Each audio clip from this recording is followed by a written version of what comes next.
A veces, hay citas a ciegas que no son lo que esperabas. Pero con las letras no podés equivocarte. Ahora, Cita de Letras. Encontrate con las palabras justas.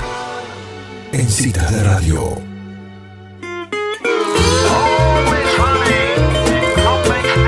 Muy bien, muy bien. Esta es nuestra cita de la tarde, nuestra cita de letras con el señor Ignacio Irulegui. ¿Cómo estás, Ignacio? ¿Cómo están, chicas? ¿Todo bien? Bien. ¿Vos? Bien, todo tranquilo. Bueno. ¿Qué tal, Ignacio? ¿Cómo andás? ¿Qué tal? ¿Cómo va? Estábamos hablando antes de llegar a la cita de letras con Cata cuando aparece un historiador que de repente te modifica un dato histórico. Sí. Y vos vas a hablar de Sarmiento, y así que... Sí, vamos a hablar de Sarmiento, que sí, justamente engarza bien con ese tema. Vamos a ver por qué. Bueno, ¿se acuerdan que la semana pasada iniciamos una serie de columnas sobre ensayistas argentinos? Es decir, de autores que se han animado a pensar la cuestión nacional, la cuestión de ser argentino, a través de un género literario que es el ensayo, que es, habíamos dicho, quizás el género que más se presta o más libertad ofrece al pensamiento, ¿no? Claro, género era el género degenerado, ¿no? Claro, el género degenerado, el género casi sin género, porque podía absorber cualquier forma literaria en función de poder expresar libremente las ideas. Y por supuesto tenemos casi el primer gran autor argentino, que es Sarmiento, con el que podríamos decir casi que se inicia la literatura nacional. Si bien ha habido expresiones antes como Esteban Echeverría, digamos, y otros autores, digamos, Sarmiento es la gran figura, la primera gran figura que emerge, que quizás es más conocido por su labor política y pedagógica, ¿no? O sea, por supuesto, desde la escuela nos ha enseñado que Sarmiento es el padre del aula y toda la cuestión todo ese aura que rodea a Sarmiento, pero que también fue un escritor y un extraordinario escritor, un escritor que ofreció textos de carácter único. Y por supuesto es una figura sumamente ambigua, ¿no? En la historia argentina.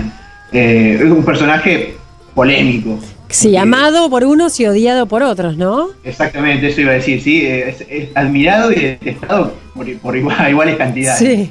Porque la complejidad de su persona, digamos que da para abordarlo por muchos lados. Es un personaje de muchas aristas, muy complejo, no todas esas caras son cómodas, por supuesto, para la cuestión moral, ¿no? Para cómo uno lo acepta desde ese lado, sobre todo. Sabemos que Sarmiento fue en la historia argentina en su labor de presidente, digamos, en su función de presidente de la Argentina, un gran modernizador de la Argentina, implementó el sistema de educación nacional prácticamente que estamos usando hasta ahora, pero también al mismo tiempo es una persona que decía, por ejemplo, que no había que ahorrar sangre de gaucho ni de indio, ¿no? Había que eliminar todo eso que supuestamente le hacía mal a la Argentina, o lo que por lo menos él veía como, lo que vamos a ver ahora, vamos a hablar un poquito sobre la cuestión de la civilización y la barbarie, ¿no? Claro. Bueno, empezamos por ahí, por Sarmiento y su texto fundamental, el ensayo del que vamos a hablar, que es Facundo, justamente, que tiene un subtítulo que va a marcar a la historia argentina durante todo el tiempo, hasta hoy, incluso hoy en día, digamos. Es Facundo o Civilización y Barbarie en las Pampas Argentinas. Se publicó en 1845 y está escrito sintomáticamente, ¿no? En el exilio, digamos. Sarmiento lo escribe exiliado en Chile y es una diatriba contra Rosas, contra el gobierno de Rosas y por supuesto contra todo lo que Rosas encarnaba, que era lo que Sarmiento deploraba, ¿no? Ricardo Piglia dice que el Facundo funda una tradición en la literatura argentina, que es la del libro extraño, ¿cierto? La del libro que reúne en un solo texto el ensayo, la teoría, el panfleto, la autobiografía e incluso la ficción. Digamos que es un poco esa heterogeneidad, esa diversidad de materiales lo que da origen a la eficacia de los procedimientos discursivos de Sarmiento. Es decir, cómo Sarmiento construye su pensamiento a través del lenguaje. ¿Y por qué decimos eficacia? Porque Sarmiento logró, a través de ese texto, a través del Facundo, logró impregnar al imaginario argentino de una manera tan indeleble que incluso al día de hoy tendemos a ver las cosas como civilizadas o bárbaras, ¿cierto? Cuando suceden ciertos hechos sociales o culturales o en la política argentina, tendemos a dividir esos hechos y apreciarlos según esta categorización que hizo Sarmiento. Claro. Ya sea por el lado de lo civilizado o lo bárbaro, y bueno, y también ahí está la discusión sobre qué consideramos civilización y qué consideramos barbarie. Sin duda Sarmiento tenía muy bien vista la cuestión y desde su punto de vista lo civilizado era todo lo que se identificaba con Europa, ¿no? Todo el pensamiento europeo, y lo bárbaro era lo salvaje nacional, digamos, lo que existía acá y que de alguna manera había que erradicar o quitar si queríamos construir un país serio o un país grande. Por supuesto, la historia intelectual, como habíamos dicho, está marcada por esta dicotomía, y es de una polarización tan absoluta y a veces tan simplista que es... sí, perdón. No, sí, te estamos escuchando, pero muy atentas.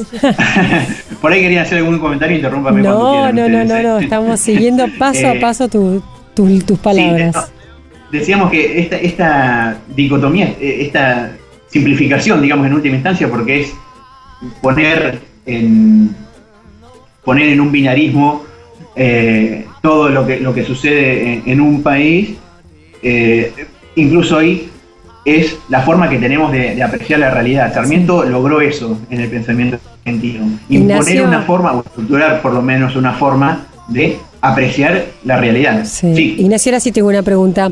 ¿A quién estaba destinado este libro? ¿Quién era el público objetivo? Porque esa dicotomía tan fuerte e incluso simplista, como decís vos, ¿para quién lo escribió? Bueno, yo supongo que un poco para sí mismo Sarmiento lo hizo, ¿no? Como para quitarse esa espina que tenía contra Rosa y contra todo lo que Rosa representaba. Y por supuesto, porque vamos a hablar de la cuestión importante que es que Sarmiento logró todo eso a través de la escritura, ¿cierto? Todo lo que manifestó en su libro era también una especie de arma, la escritura para Sarmiento. Claro.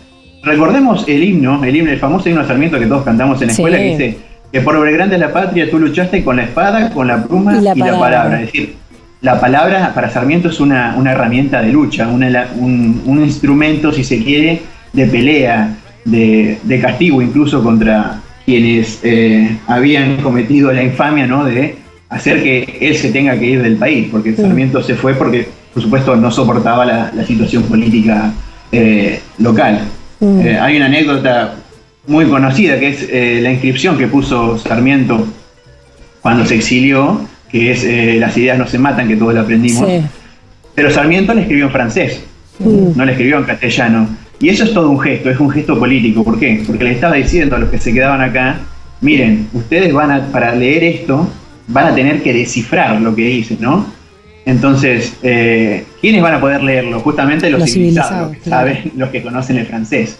Mientras que los salvajes unitarios no van a tener, se van a sentir justamente brutos por no poder entender ese mensaje. Es decir, las ideas no se matan, pero más que el contenido es un poco la forma, ¿no?, del mensaje. Cómo Sarmiento lo escribe. Decide escribirlo en francés para plantear justamente esa división entre civilización y barbarie. Y una cosa muy llamativa que hay es que Sarmiento, cuando escribe el Facundo, por supuesto cuenta esa anécdota de que se había ido acá a Argentina golpeado, lleno de moretones, etcétera, y dice que escribió, por supuesto, esa frase, y él la atribuye a un autor en particular. No recuerdo bien exactamente ahora, pero lo llamativo del caso es que no pertenece a ese autor, es decir, Sarmiento atribuye una cita errónea. Miren cómo se inicia la historia argentina prácticamente, ¿no? Con una atribución errónea. Mirá vos. Es decir, Sarmiento, queriendo hacer gala de su erudición, se equivoca. Mirá. sí, se equivoca. Así que hay ahí también un poco de esa raigambre bárbara Claro. que existe, de la que ni siquiera Sarmiento podía escapar. Ignacio, yo tenía una profesora de literatura que nos decía del Facundo que Sarmiento había querido escribir sobre su enemigo, ¿no? Pero que de alguna manera Sí. con esto del cuchillo y del coraje y de todo lo que describe él en el Facundo, de alguna manera lo había logrado ensalzar, hasta terminábamos enamorándonos del personaje, ¿no? Sí, claro. La primera parte del Facundo, por supuesto, está orientada a analizar las características del territorio nacional, quiénes lo habitan, etcétera. Y la otra parte es una biografía, es la biografía de Facundo, el tigre de los llanos. Y una cuestión contradictoria que tiene es que justamente Noé Gistrick tiene Noé Gistrick es un crítico literario argentino muy conocido en el ámbito académico, y tiene un ensayo que se llama Muerte y Transfiguración de Facundo, en el que hace una lectura muy cercana del texto y llega a la conclusión de que en realidad el mismo Sarmiento se contradice al expresar todo eso sobre Facundo o al relatar su vida, porque esa escritura tiene un efecto contradictorio. Dice, Claro. al final terminamos admirando Claro. a Facundo. Sí, esa contradicción está en Sarmiento. Claro. Y bueno, lo que habíamos resaltado, esto, ¿no? De la importancia de la escritura y en Sarmiento, que es para él un instrumento político, es decir, la escritura tiene una función política, tiene un objetivo político. Y Sarmiento, por supuesto, fue quizá el primero en animarse a pensar la cuestión argentina. Bueno, desde sus coordenadas, por supuesto, que son, como habíamos dicho, el europeísmo y etcétera, o con la vista fijada en lo que es el hemisferio norte, ¿no? Por así decir, también Estados Unidos. Pero fue una figura, Sarmiento fue uno de los primeros que pensó esto, ¿no? Empezó a pensar la Argentina. Y vamos a ver a través de las próximas columnas algunos otros escritores que también lo hicieron. Qué buena columna, Ignacio. Un placer. La hemos disfrutado mucho. Bueno, muchas gracias. Muchas gracias a vos. Nos vemos en 7 días. Un saludo para todos. Gracias. Adiós, Ignacio, Chau, chau. gracias.